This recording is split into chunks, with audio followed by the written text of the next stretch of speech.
This is the Lone Crater YouTube. We hope this video helps. Gather a 6-inch plastic mum base, 3 yards of 1. 5-inch ribbon, silk florals, hot glue, and floral wire. Lay clean paper as your workspace and position a 3/5-inch circle template. Cut ribbon into 12 6-inch pieces for loops and 5 12-inch tails for accents. Seal ribbon ends gently with a lighter to prevent fraying before assembly. Prepare 8 silk florals and 2 greenery sprigs for layering in the center. Keep a ruler and needle nose pliers nearby for precise placement and wiring. Fold each 6-inch ribbon into a loop and glue the ends to create 12 uniform loops. Press each glued seam for 10 seconds until secure and repeat for all loops.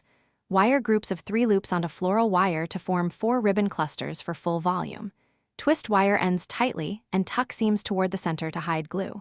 Layer clusters evenly around the 6-inch base, spacing them using the 3/5-inch template as a guide. Reinforce clusters with hot glue to ensure they sit flush on the plastic base.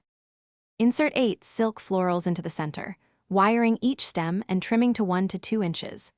Arrange flowers in a dome shape and push stems through the plastic base holes. Add 2 greenery sprigs behind flowers and secure everything with hot glue and floral tape for stability. Tuck 5 12-inch ribbon tails between clusters, curling or trimming tails to preferred lengths. Attach a safety pin or corsage clip to the base and test that the mum sits flat when worn. Trim visible wire ends and press petals gently. Thanks for watching. Consider subscribing if we helped you.